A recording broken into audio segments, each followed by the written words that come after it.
So I asked one of my coworkers, hey, like I'm gonna tell her her time. Will you film it for us because it's gonna be awesome?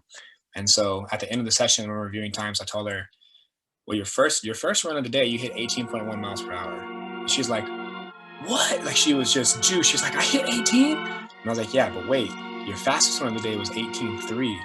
And she's like, it was just awesome. She like put her hands on her head. She's like, oh, like her eyes got all big and stuff. She pulled her hair back.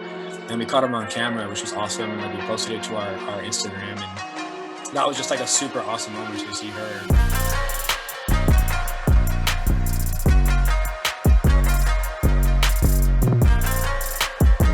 Welcome to the Talking Shop podcast, where I'm here to share stories, lessons, and experiences in sports performance and professional development. I'm your host, Matt Tometz, and today I'm joined by Kyle Davey, the Kyle Davey. How are you doing today? I'm well, Matt. How are you doing, man? Oh, I'm on fire. I'm fantastic. Always a good day when I can record an episode, catch up with friends that I will be seeing in approximately 18 hours, something like that. I don't even know. It'll be a quick trip. But Kyle is the coordinator of athletic performance at Rebuilding Salem by Northwest Rehab. He is also a very casual writer for Simply Faster. He does some speaking engagements and stuff like that.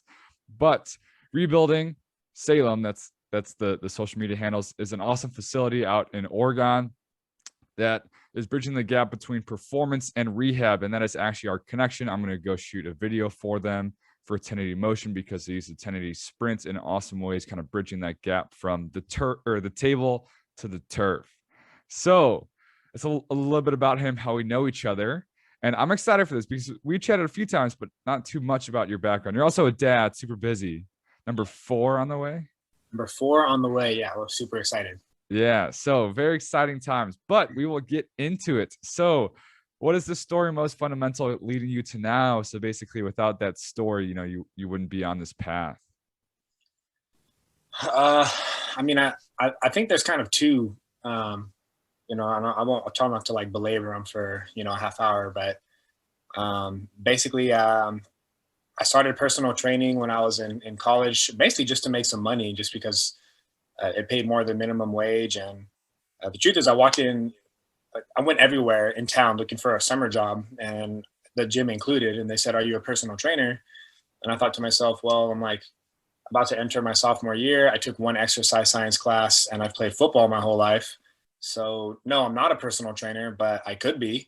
And little did I know, right? And so the dude was like willing to take a chance on me. So he said, okay, go get this certification. So it was like some shitty little cert. So I got that. Anyways, started training. Basically just because it paid more than the minimum wage, which was cool. And that's how I like paid my rent through college. And then so I played football at a small school here in Salem called Willamette University. So going into my senior year, I started training as a client at a local sports performance facility to, get ready for my senior season. A bunch of my teammates did. And that guy, so up until then, my high school program was like pretty basic. I think we ran like the BFS, the old school, like bigger, faster, stronger program, or like cow benching and box squatting and stuff like that. And then, so that's kind of how I train my clients too. Like, I guess like bodybuilding, we'd squat and bench press and stuff. And I'm just some 20-year-old kid who does this part-time, right? So I don't know, my left from right. And so, but then I go to this facility ran by a guy named Aaron Haig. And he really like opened my eyes to what training could be. So he kind of taught me that like the human body is like a system, yeah, and that you can do like you can adjust the way the system works in order to adjust the outputs. So it's not just about getting stronger or jumping higher, but about like joint positioning and about like your nervous system activity and how that influences your state of like existence, and let alone your state of performance. And at that time, that was like in that must have been, I think, the summer of 2012 when I started there. So like the FMS was like huge back then. So we did the FMS and the SFMA. And so, like I got my score, right? And I think my first score was like a 13 on the FMS or something. It's like my shoulder mobility was fucked up. And you say what you want about the FMS, but back then, like everybody thought it was right. And I didn't know any different, And so like, I liked that it gave me things to like work on sort of, and it helped me understand where I was at. And then looking at the human body almost from like I don't know, like an engineering perspective or whatever, more so than just like a, 3 sets of 10 perspective. that like lit my brain on fire. That's what really like caught my interest, to understand that, you can tinker with things in order to make the system better. And so that's what kind of set me on this path towards wanting to do this for a career, because I had no idea what I wanted to do like after graduation. And so then I interned with him for kind of on and off for a while, and I think I had some stints of like a short employment with him and stuff. So he was like really my first big mentor, really. So I owe a lot to Aaron, and he's since started his own gym and everything, and he does really really great work. He's divin down he or divin dove I don't know dovin down the PRI rabbit hole, um, which is like the whole kind of next level of like that whole engineering systemic view process, right? And so I think where the FMS had its shortcomings, he found like answers in PRI. So he did that, so I've got some PRI experience, and I've learned the concepts and everything from him there. And yeah, that's what really set me down the path. And one other thing I really appreciate about Aaron is he's one of his gifts is like bringing out the best in people, and so he knows how to like push you, but in a loving way, to get the most out of you. And so he did that with me, and he taught me how important it is to like never be satisfied with where you're at, and that there's kind of like, and I think it's part of just being an athlete too, like the mentality that like if you're not getting better, you're getting worse, kind of, and there's always somebody else working, there's always something else to get better at. And so yeah, but he really instilled the value of like continuing education and reading and talking to coaches, and doing like different things just to continue that path of progress. And I've kind of just carried that with me. um, and so I really owe a ton to Aaron. He's a great friend, great mentor. And so the second thing, like, so fast forward from there, like 7 or 8 years, I've been working at a gym now I'm training. I'd kind of reached the top of where I was going to go at the gym, because their structure was like, it wasn't just like an independent contractor type deal where you were paid per client. They had a more structured program, and I was the head trainer. And I learned a ton from that whole experience, leadership and training and sales and all of it. But I just kind of reached the top of where I was going to go, and my family was growing, and I knew I needed more, like financially, really, and career wise too. I was going kind of stagnant, and the culture at the gym was shifting away from like my values and training. And so, for all these reasons combined, that I knew I needed a change. And so I started considering going to physical therapy, because it sort of answers those problems. Like, you got great hours, you don't have to work the like 5 to 9 a.m. and then like 5 to 10 p.m. hours, like a lot of trainers do. It's got pretty good pay. It's like fairly steady, and with insurance and stuff like that, you don't necessarily have to worry about like sales, and like if a client drops, am I going to make rent this month, kind of. So anyways, PT I think is a good career. And so I started looking at different programs, and the hurdles that I realized was like, okay, well, at this point, I think I already had two kids maybe at that point, and a third on the way. So I'm like, I can't. And my wife stays at home. We're super blessed that she gets to stay at home with the kids. So I'm like, I don't want to take out 100 grand in loans to go to school. Um, B, like, we probably can't really do that anyways, because my wife stays at home and stuff like that. Um, and so the like actually making it work didn't, like, I was struggling to find a way to do that, right? And so I felt like I was at this kind of crossroads where, um, like, honestly, I was thinking I was gonna have to change careers, because I didn't see any other way out. I did not at that time want to like start my own business, just because I particularly don't care to have the stress of like making sure the lights stay on over the weekend and stuff like that. I like having a work-life balance, but also I just couldn't take that risk at that time. I didn't have enough money saved up, and like I said, I got kids and bills, stuff like that.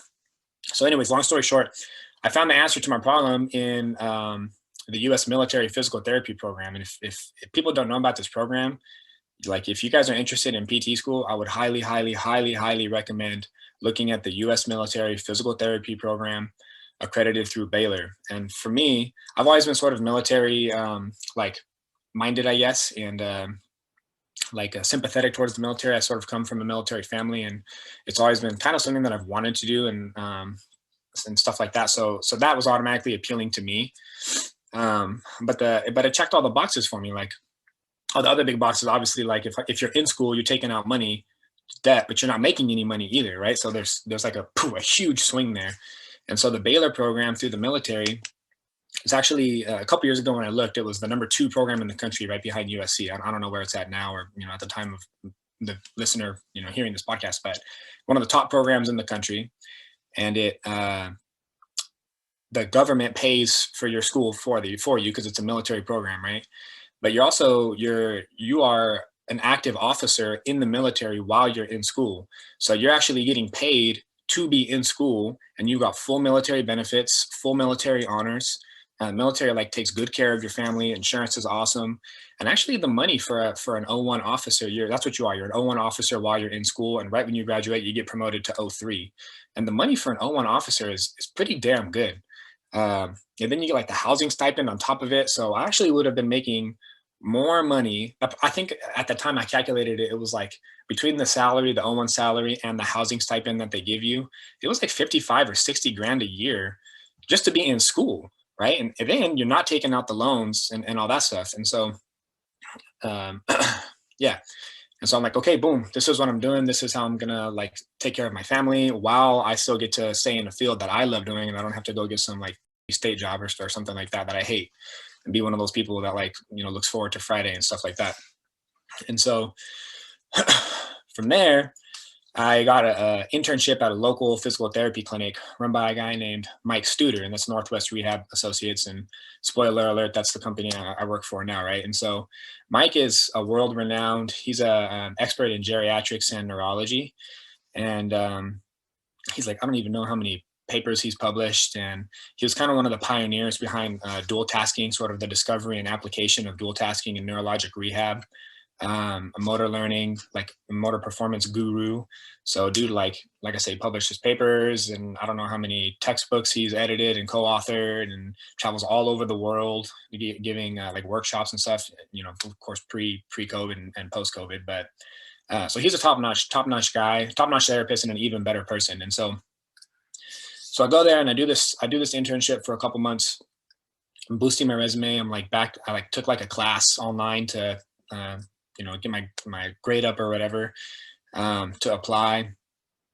And the one thing that I didn't do throughout this entire process, which was foolish of me, because I'm kind of a spiritual person, and I'm Christian. I believe in God, and so the one thing that I didn't do throughout this entire process, this whole journey of me like considering career changes and blah blah blah, is like just take time to kind of sit and meditate and like ask God to give me some help, right? Like, hey, give me some guidance, like bring me some clarity. And so at the end of this whole freaking journey, like it was actually right before I had a flight to go to the school to visit the school in person. That helps you with your, application and blah, blah, blah. It was like a couple of days before the flight. This had dawned on me. So I sat down and like, I started praying about it and sort of just asking, for guidance and for help with the process. And dude, I just got this pit in my stomach, man. Like I just got like this deep sensation that doing this military thing was not the right move for me. And for me, this was like one of the most disappointing moments in my life, to be honest, because I was psyched about it. Like the idea of being an officer in the military, responsible for men. You're a soldier first. Like that's kind of what the Army. Everybody in the Army knows how to fire. They're all soldiers first. They all fire a weapon. They're all combat ready. But then they do their job, even if you're a cook or whatever you are. So I was all about all of it, 100% of it. Like I said, coming from like a military family, and I would have taken so much pride in that. And I was so excited about this opportunity. Of course, there's no guarantee I would have gotten into the school. But so when I took that moment to start reflecting, and I received like this very clear message that do not do this. And like, oh man, that was like so disappointing and disheartening, especially because of all the time and effort and energy and hours that I'd already put into this process. So I come back to the internship, and Mike asked me, hey, how was the trip? How was the school? So I'm like, so then I break the news to him. I'm like, hey, you know what? I've actually had a change of heart. And I just kind of told him sort of what I told you. And he says, okay, well, you know what? I understand. He's also like super Christian, so I think he got it. And he's like, well, we're opening this building in about a year. Let's just stay in touch. I said, okay, sure. I didn't know a ton about it. He told me it's going to be like a sports place. I'm like, okay, cool. So I'm still sort of like trying to make plans, because this is not a set in stone thing. And I'm still like considering other jobs and opportunities. But lo and behold, like a year later, we reconnect and it just works out. And now I'm here. So I transitioned from working in general fitness, and I'd always sort of kept my ear to the ground, and I'd always kind of had like a few athletic clients. So I was sort of up to date still with sort of the practicing of sports performance. But then that's when I made the transition from working with mostly general population in the gym world to specifically working with like sports athletes at our facility now. And then it's a physical therapy clinic. And so I'm the only one that's not a PT there. So I get to like see the PTs in action, and they're all really great about like, I mean, it looks like a gym when you walk in. So people can't tell who's an athlete, like a client, and who's like a PT patient.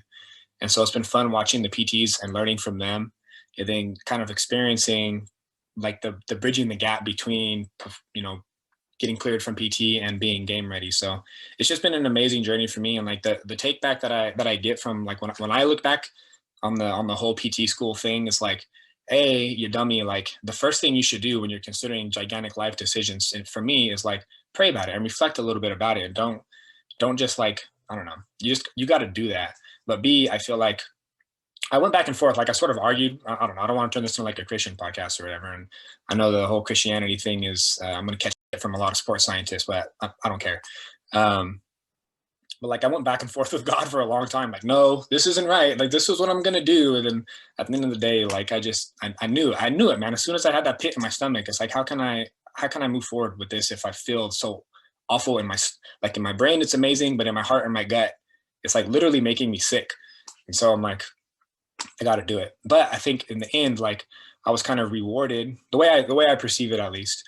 I was somewhat rewarded for, I guess, like listening and stuff by this door opening. Because had I never, you know, even considered PT school, I never would have done that internship, never would have met Mike.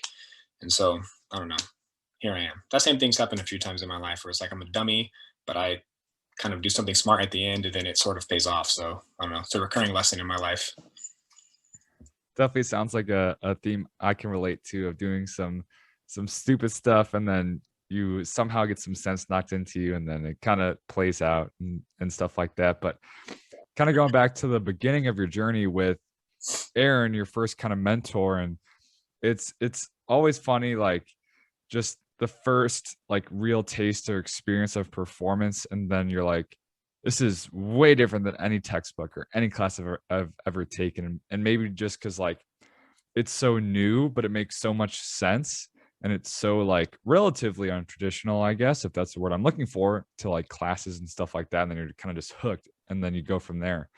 But getting on to kind of the second part, as you were transitioning, or this transition was becoming more clear, or just these doubts, or do you remember as it was becoming more clear, was it kind of just like over time? Do you remember specific moments where you're like, this isn't it?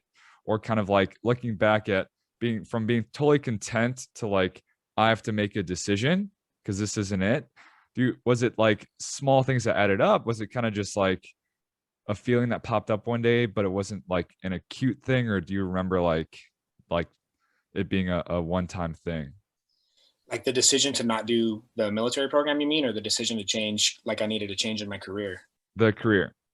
That was like that was a long-term accumulation, because like the gym that I had worked at, so they had Aaron there. Aaron ran the performance center. That's the gym that I ended up going and working for. But and they're like, everybody that works there is good. They're all good people, and I'm still friends with all of them. But I think the values and the culture just started shifting away from my preferences. And so basically it sort of went from like an independent contractor type relationship where trainers basically had full range. You know, they're all independent, so they can program whatever they want and train however they want. And then they started adopting this system where I think it's like the Frank Nash system, where there's like a head trainer at each club, and then they have like, they call them club trainers, where the head trainer did all the programming for all the clients, and then he or she had a team of trainers that would deliver most of the training. And the head trainer still did some training, but it was like basically half of them, like half management between the sales staff and the trainers, and then like half programming. And I was a head trainer, and I was cool with that because, I got to program for everybody, and I still got to express my freedom and my like, artistic sense or whatever in programming for everybody. But then it started shifting even more to where they did like company wide. So there's 5 clubs across town. Each one had a head trainer. And then they shifted more where the programming was the same across the entire company. And so I could basically, they took like I wasn't programming for all of my clients anymore. For the one-on-ones, I still was, but for all the group training clients, it was all general programming that the whole company did. But at least we were the ones that were creating that programming. So it was all 5 head trainers came together. We put our heads together. So there was still some autonomy there. And then, I mean, that trajectory just kind of continued to where now there's like almost no programming that the trainers do. And the trainers or the head trainers are almost more just like kind of managers. And so there used to be like this pipeline of development where a trainer would come in and you would learn mostly from Aaron, and you would develop your skill set and you had autonomy and freedom to grow. Where now the way the training works there is like, if I hire somebody, like oftentimes it's kind of a young, inexperienced kid who's never done any training before. They get a crash course of like a couple weeks of like training, to be like on the job training. And then they're out there and like basically reading from a sheet of paper the exercises, and then they put people through it. So like the quality is sometimes low because you get kids that have not been doing it for very long that are now delivering the training. But then like the autonomy of the trainers and their ability to grow, in my opinion, has been completely stifled because there's no education path anymore and there's no room for growth. And I was at the top, I was the head trainer there.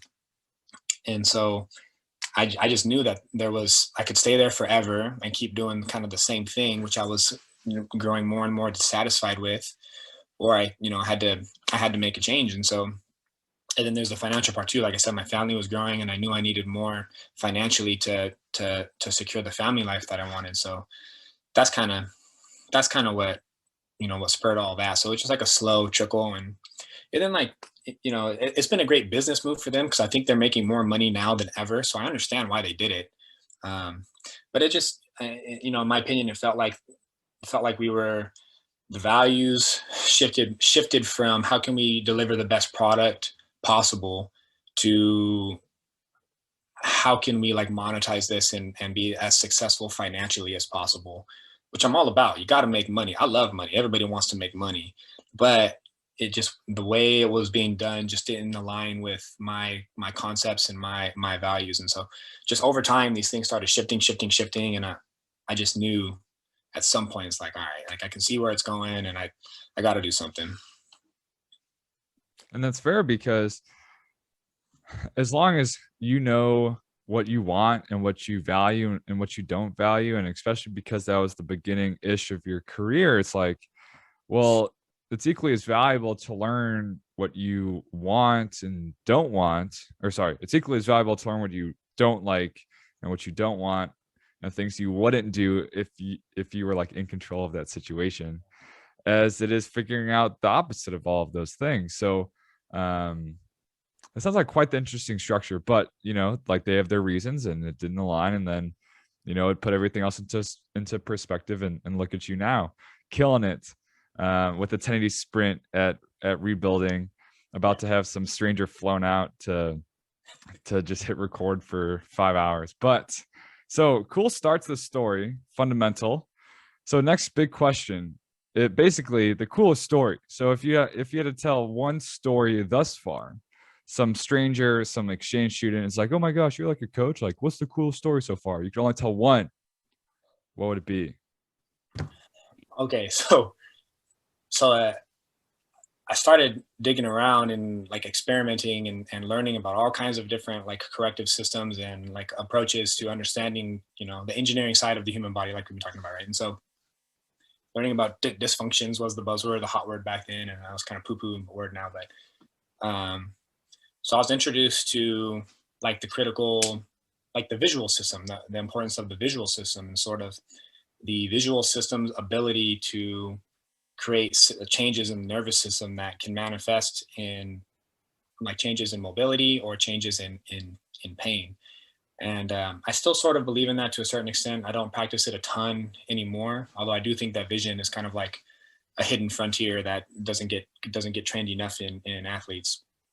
But so I'm messing around with this stuff. Like I had just gotten back from the course, so I'm sort of like playing blindly with different vision drills, like smooth pursuits where you like track an object with your eyes, and gaze stabilization where you're basically just like looking at something in a strange eye position, like eyes right, eyes upright, eyes down right, whatever. Practicing your ability to like just focus on that object, which you'd be surprised how many people can't do that. If you watch them and their eyes start shaking, they have no idea, they don't perceive it, but their eyes are like wobbly. They just can't maintain stability in the same sense that we think about shoulder stability, like just holding it still. If if my shoulder's kind of shaky, the eyes do the same thing. So imagine trying to like catch a ball or trying to like do something if your vision is constantly shaking. The crazy thing is people have no idea. Like I used to like film their eyes and show them, and like, wow, I can't see that at all. It's their brain. You don't want to go like living life seeing your entire movie screen shaking, right? So your brain doesn't allow you to perceive that, but it's happening. So anyways, long story short, I started working with this woman. She had like a freak skiing accident like 13 or 14 years before then, where her pole got stuck in the ground as she was going down, but her body kept going downhill and it like separated her shoulder bad. And so for like 13, 14 years, she couldn't flex or abduct her shoulder past like about 95, 100 degrees. It was like just past like perpendicular to the ground, I guess. And so for her, it was just a fact of life, and it didn't like particularly hurt anymore. She just couldn't do it. So she was just like, oh, whatever. And it's like no big deal. And so in the model where I was learning this stuff, it's like a big test retest model, which I mean, we can talk about the merits of test retest, beside the point. But so like, okay, so I'm like kind of messing around with some stuff, and I found that she had a broken smooth pursuit, meaning she couldn't, I just literally moved my finger. I'll never forget this. I put up my right hand to my right, and I pulled it smoothly in a straight line across to the left.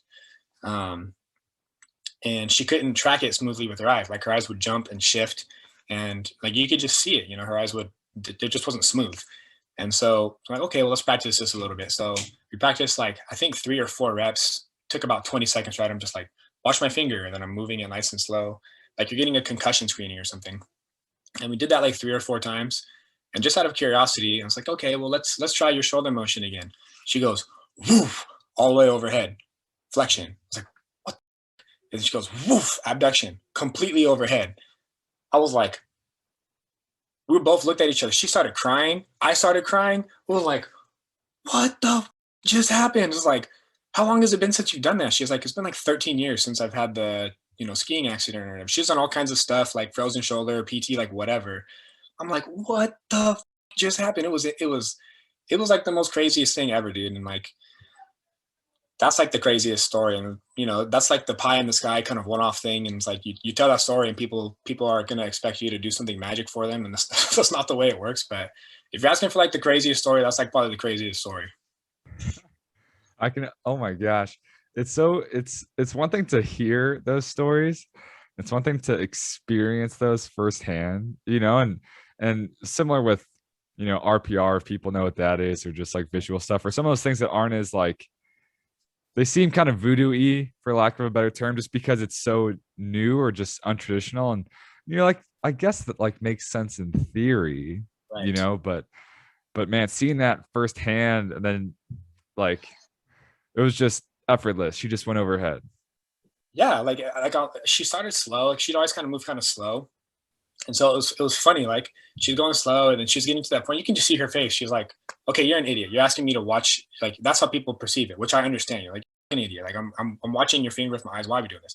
And so she's going nice and slow. She's like, yeah, whatever. And then she gets to that point, and her face, like she gets to that point, like 90, 95, and her face changes. She's like, wait a minute, what? And it keeps going, and like her eyes get big, and it keeps going. And now she's like watching her hand. She's like, and then she looks down at me. She's like, her face looks like she just seen a ghost. And she's like, and then she did the same thing out to the side. This time it was faster. She's like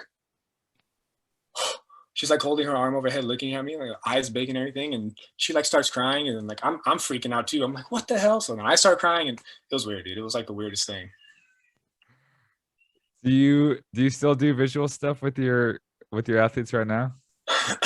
I don't as much. I know I probably should, but like one of the hard parts with it is it's kind of hard to get buy-in on it. Like, if you're asking kids to do like saccades back and forth or whatever, it's sort of tough to get buy-in. It's kind of like what you said, like you can explain it to them and they'll be like, yeah, I get it in theory, but how much time do I really want to spend like looking at your finger or like jotting my eyes back and forth between the charts? So even though like I do think that vision is, especially sports vision, is like a hidden frontier, because if you can't see it, you can't do it. And um, like I gave a presentation a couple years ago on vision training, and like my thing to get the kind of the crowd to buy in is like I think I was emulating like a hockey like a slap shot or something. I'm not a hockey guy. I don't even know if slap shot's the term, but it's like the difference between like looking up at the net, looking down at the puck, and then hitting like net, puck, shot, between net, puck, shot.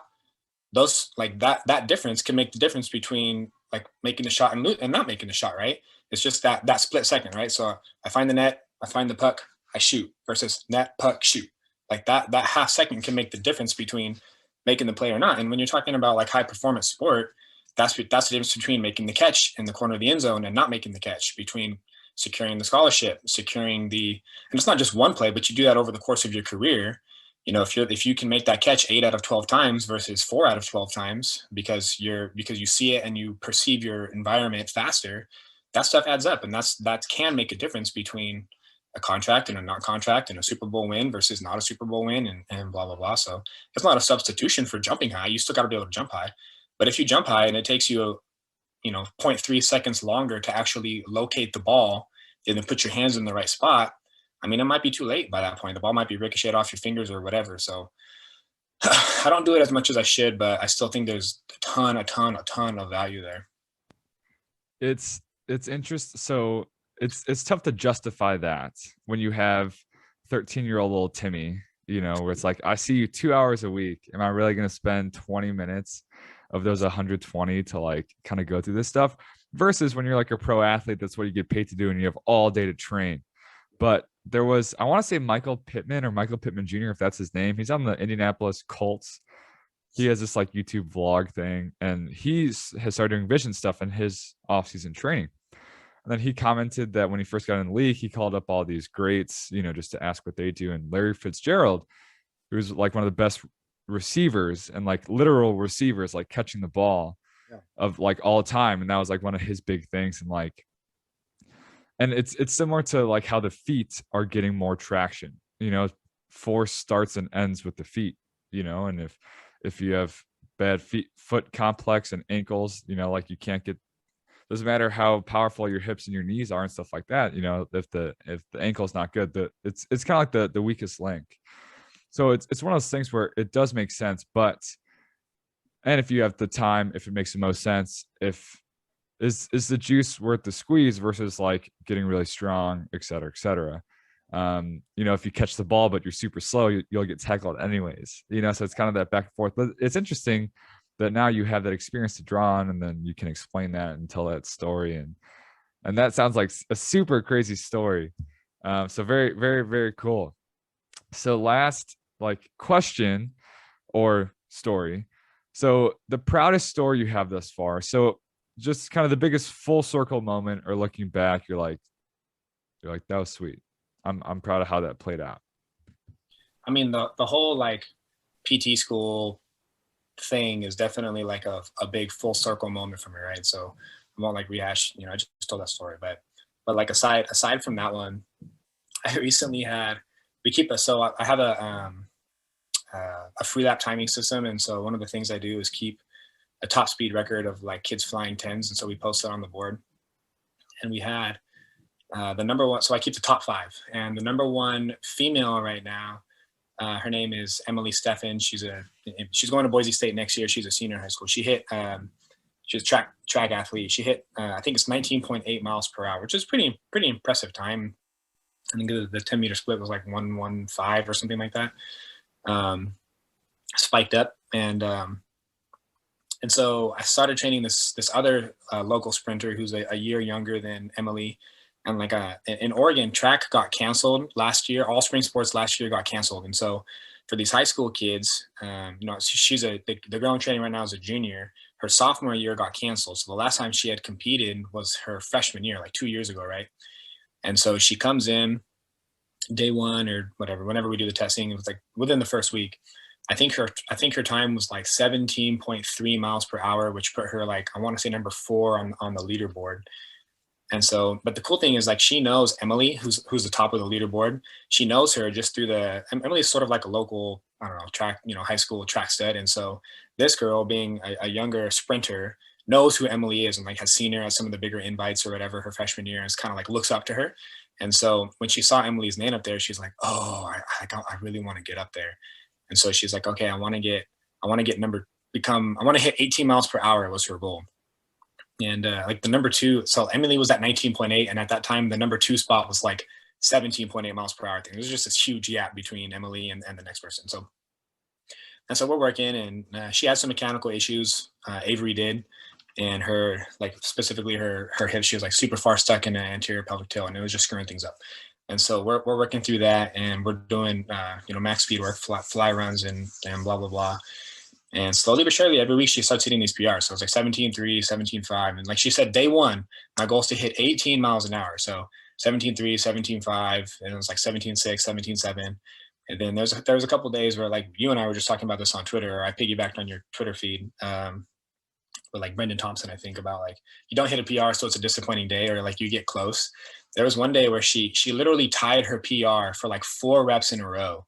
And she was disappointed that she didn't break it. And I'm like, this is so hard to, like, I get it. I was an athlete, and like, I get the competitiveness, but I just felt like, no, this was a really great training session. Like, you hit your PR 4 times in a row. That's a great session. And so she's kind of like doing this waxing and waving, stock market trending up type deal. And so her record at the time was, I think, 17.7. And she comes in, and sometimes I'll like, I try and read the athlete. So sometimes I'll tell them their time, their score after each rep, if I feel like they're the type of athlete that will like kind of feed off of that. Other times I'll just wait to the very end of the session and review, their PR for the day or whatever. I think I don't know, it just works better for some kids than others. And so that particular day, I decided to wait to the end of the session because she was kind of getting in her head with every rep, right? And she wants to break the record so bad. So I didn't want her to think about it. I just wanted her to run. But on her first rep, she hit like 18.1 miles per hour. And her PR at the time was like, I think 17.7 or 17.8 or something. And so I'm like, oh, she just crushed her goal of 18. But I'm not gonna tell her. And so I'm like, yeah, how did it feel? Like, I asked her favorite. Oh, it felt pretty good. It felt pretty fast. Okay, great. Yeah, it was a good rep. And so she's going, and then she hits 18.3. She hits 18.1 like twice. And I think we were doing 5 fly runs that day, maybe 6. And she hit 18.1 twice, and then she hit 18.3. And so I'm super jacked because this athlete is like super excited, animated, very bubbly, like super awesome girl. And so I'm jacked. I'm super excited. And then at the end of the session, I also run like a lot of our social media stuff for our Instagram. So I like do all kinds of filming and stuff. So I asked one of my coworkers, hey, like, I'm going to tell her time. Will you film it for us? Because it's going to be awesome. And so at the end of the session, when we're reviewing times, I told her, well, your first run of the day, you hit 18.1 miles per hour. And she's like, what? Like, she was just juiced. She's like, I hit 18? And I was like, yeah, but wait, your fastest one of the day was 18.3. And she's like, it was just awesome. She like put her hands on her head. She's like, oh, like her eyes got all big and stuff. She pulled her hair back, and we caught them on camera, which was awesome. And like, we posted it to our Instagram, and that was just like a super awesome moment to see her like on her work path. And it was only like, I don't know, I think we were like 6 or 7 weeks deep at that point. So it wasn't even like that long of training, but that was a super cool kind of like full circle moment, like trusting the process. Like, it's hard for me sometimes because I'll film athletes run, right? And then sometimes the ones that look better according to what it should look like on paper are actually slower runs. And so I sometimes kind of go back and forth. But I also know, like, anytime you're learning a new process, like if you're actively thinking about what's happening at your hips and stuff, like you're probably not going to have the same outputs. But sometimes, like, it does kind of make me second guess sometimes, like, should I just have them run? Like, should they just be running as fast as they can? Or like, but that was sort of a full circle moment where I'm like, no, like, I know that when mechanics are right and when they get into the right position, it just improves their ceiling for how much better they can get. So that was super fun. And it was just super fun to experience that with her. PR-itis, man. It is a thief of joy, or however that phrase goes. But not to turn this into a training podcast, but I think it's super interesting when the coach, as a coach, knows this process of progress or this process of skill acquisition, and how it just goes from like unconscious incompetence to conscious incompetence to conscious competence to unconscious competence. And I always use this example of, like, if you're a baseball player and you go to a hitting coach, does it feel awkward, or do you start hitting bombs right away? They're like, no, I swing and miss a ton. It's like, well, yeah, it's like, you think when Steph Curry was working on a shot, he was lights out. They're like, no, he probably airballed. I'm like, so why is speed any different? Or like, would you go and max out your bench press every day? No. It's well, why is speed any different? And it's been interesting to kind of rewrite the script or rewrite the story of athletes, what athletes tell themselves about progress. And there's a few of my favorite moments where it's like an athlete runs a slower time, and then because we have a TV, so you run, and then we airplay the iPad to the TV, and their time is literally right there, and it's slower, and then I can see them turn around and look at me. I'm like, that was awesome. Do that again. And they're like, what? I'm like you did what we talked about. Like, that's totally fine. And as that becomes more natural, that's when the times will drop, or when they have a super good run and the time kind of wasn't there. I'm like, I thought that was going to be faster, to be honest. Like, that looks super nice, like, is what it is. But then it's always good to finish the session with a few reps of brain off. Let's just see what we can put on the TV, and it's interesting. Like, there was one athlete runs pretty well. He's only been coming for like 3 weeks. It was a 5:15, so 10 yards in the lasers, but 15 yards total. And he ran like a 1:29. And I think we were just working on just like his head, because he's super like tries so hard. It's like just head and shoulders, just really awkward. And then I told him to kind of like fix that, and the time got a little bit slower, but looked way better. And then I was like, all right, last one for the day, let it eat, and then he like killed it.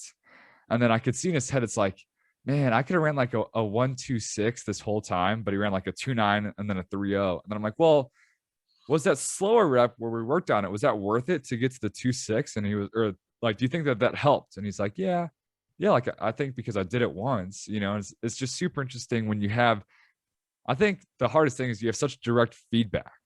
Yeah. And it's so objective. Like, the time was faster or it was not, and when athletes are learning themselves in this process, they don't know necessarily what it's supposed to feel like, or they're not super in tune with like what's better or worse, or like, you can't expect a teenage brain to understand like skill acquisition and I'll get better before I get worse, and just the variability of something super fast and technical like sprinting. So it's always cool when I can see them learning about it and change, and as opposed to athletes asking, did I hit a PR, they're like, was that within my range? Because we talk percentages a lot. So it's cool to like have those moments, but then also when it pays off, when you have that goal. And I want to say that this was Corey Kennedy, episode 78, I want to say, when he was working with the Canadian Olympic team and working with someone for 4+ years, their goals become your goals, but even in the private sector, working with this athlete for, I think you said 12 weeks, something like that. Yeah. And then like I had some baseball players recently that were just trying to make the high school team. I work with them for 12 weeks as well. And it's like, your goal or their goals become your goals. So it's super cool when they do get there. But then also along the way, you're teaching them these things about the process that they'll take with them forever, not to sound cliche, but yeah. Very, very cool full circle moment. That's funny. Like you mentioned the direct feedback, like the knowledge of performance is considered one of like the motor learning strategies, right? Where or knowledge of result, or I think it's called, KP, I think, knowledge of performance, where basically you tell the person exactly how they perform, what the outcome was, not like what they did. So instead of, right, well, your elbow was here, it was your dart hit right on the bullseye. But that's kind of a double-edged sword sometimes with the sprinting stuff, because like you're talking about, when you make changes and they go slower, and then they look up and they see their time and they're like, well, shoot, I just got slower. What are you, do you know what you're talking about, man? You just told me to do this and I just got a lot slower.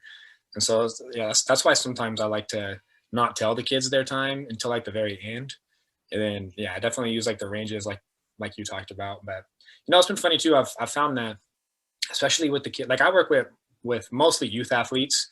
And so kids from like 6th grade up to seniors in high school. And so I see all range of pretty to like pretty terrible sprint mechanics, but the ones that like are really bad, when it gets better, even if their time got slower, I'll often ask them, well, how did it feel? Like, did it feel smooth?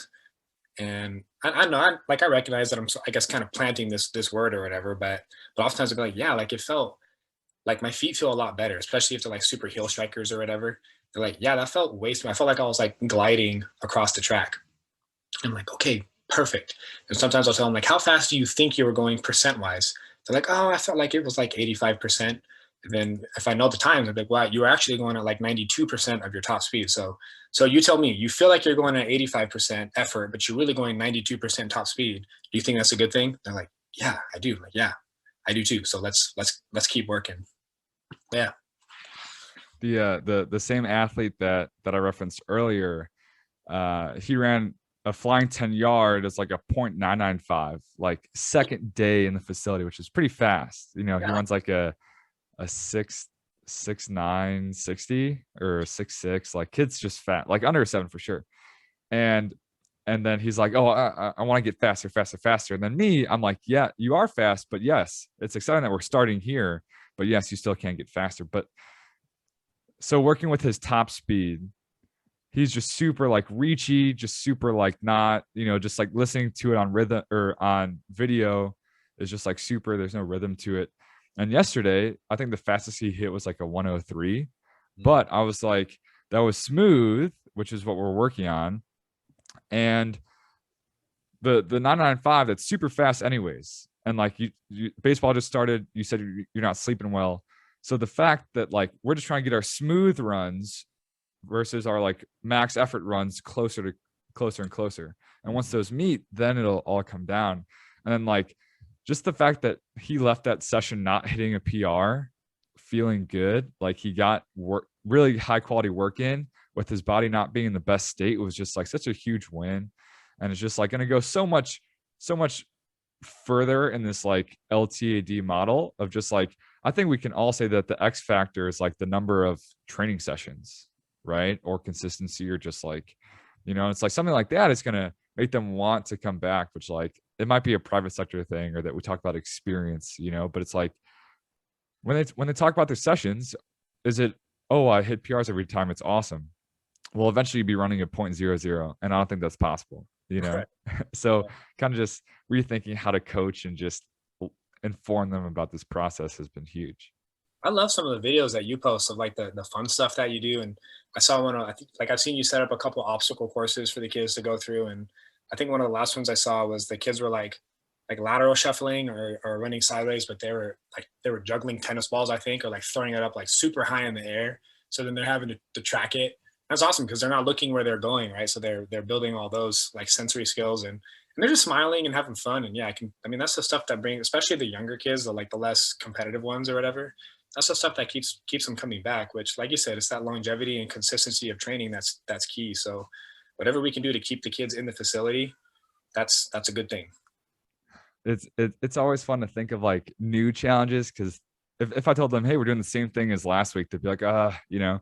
But it's like what can I make them suck at, and then give them a hard time about it, and then we can also get better at it. But then it also checks off one of those hand-eye, top speed, acceleration, agility, strength, you know.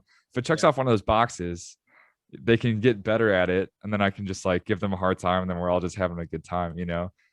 So it's fun just to like mess with them, you know. And like I always say, like, oh, you guys are my guinea pigs, so I'm gonna try to make you fall over, and they're like, no, you're not, da da da, you know. So it's cool to kind of mess with the 9 to like 11-year-olds.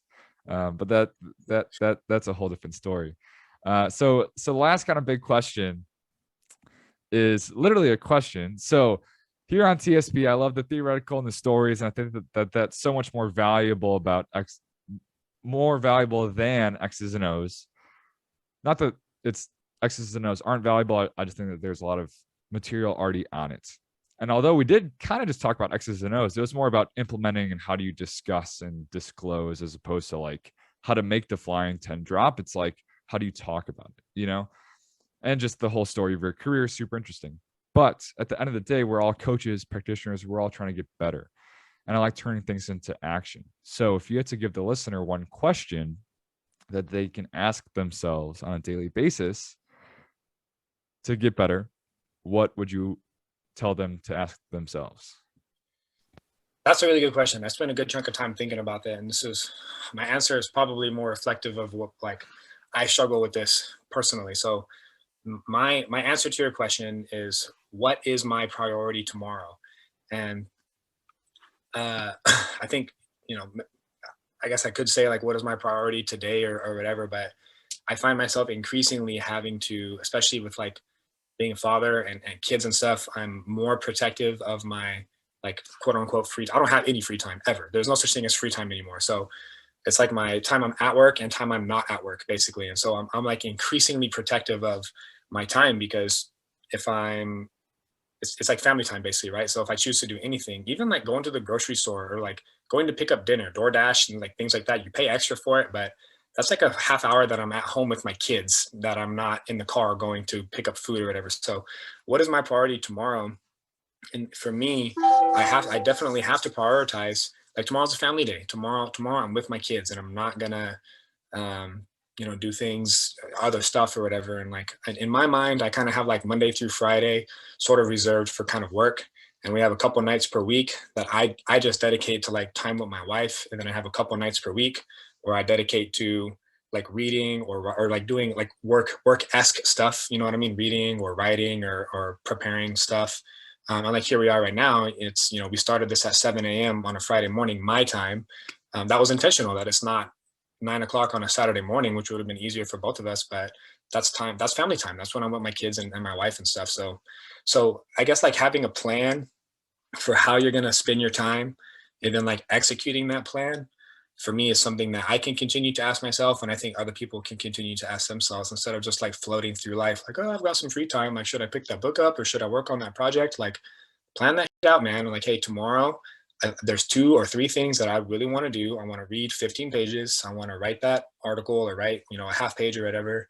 And then I want to go lift or go spend time with my friends or go do this, that. And I kind of struggle with that because I'm kind of like a laissez-faire, go with the flow type guy, which has its strengths but one of the weaknesses sometimes is like I find myself in a trap where I'm like looking at Facebook too long or something stupid that's meaningless. And I'm like, dude, I need to go do other things that are more important. So just like planning and prioritizing is my answer to that question. And keeping it in perspective as well. It's like, well, if I don't take care of this right now, it's going to overflow into tomorrow. But then if I say my priority is X tomorrow, well, I can't get to that. So it's perspective, it's having it planned out. I don't know. That was very well said. I think that's simple, but also like, well, how do you get to what you want tomorrow? Well, you take care of today. So it's kind of putting both things in perspective. And there's no way I could rephrase that better than you just did. So I'll leave it at that. But I know you're a busy guy, obviously, as we kind of just discussed. But I want to say thank you very much for giving me your time, for being open and sharing your stories. And I know that the listener will get a lot out of this. So now I want to roll out the red carpet for you, my friend. Shamelessly plug whatever you want to plug. Where can the listener get more of you and all that good stuff? Yeah, I mean, I'm on Instagram. I think it's like Kyle Davey 1. I've got a pretty crappy little website where I have some blog posts up there. Basically just the least expensive way I could put some words online, basically. So there's that. I've written several articles for Simply Faster. Got a couple more coming, which I'm really excited about. Some stuff on change of direction, which I'm excited and kind of nervous about how the community is going to receive it. So I'm there. But yeah, my website is just kyledavey.com. You can feel free to email me, hit me up on Instagram. My email address, you can do like kyle@kyledavey.com is fine. Yeah. Fantastic. Well, thank you again and see you soon. Appreciate it, Matt. Take care, man.